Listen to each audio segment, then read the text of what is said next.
ভাইয়া আমাকে এক জোড়া জুতা দেন তো। ভিতরে আসো, দেখো তোমার কোন জুতোটা পছন্দ হয় দেখো।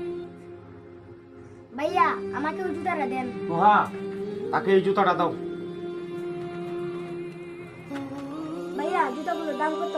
জুতাগুলার দাম দিতে হবে না, মালিক সাহেবের পক্ষ থেকে তোমাকে জুতাগুলা ফ্রি দেওয়া হবে। জুতাগুলো আমাকে ফ্রিতে দিয়ে দিবে? এটা আমাদের নতুন দোকান, তাই আমরা মনে মনে সিদ্ধান্ত নিয়েছি যে আমাদের দোকানের প্রথম কাস্টমার হবে তাকে আমরা এক জোড়া জুতা ফ্রিতে দিয়ে দেবো। আপনাদের অনেক অনেক ধন্যবাদ ভাইয়া। কাকা, সে বলার সাথে সাথে জুতা ফ্রিতে দিয়ে দিলেন। শুনো বাতিজা, কেন আমি জুতাগুলা তাকে ফ্রিতে দিয়ে দিলাম। আরে এই তো জুতার দোকান, আর আমার কাছে যে টাকা আছে সেটা তো খাবার খাওয়ার জন্য। আচ্ছা খাবার না আমি পরে খাবো, আগে 2 টাকা ব্যবস্থা করে এক জোড়া জুতা কিনে নেবো। শুনো বাতিজা, যারা গরিব দুঃখী মানুষ আছে তারা কখনো নিজের পায়ের জুতার কথা চিন্তা করে না।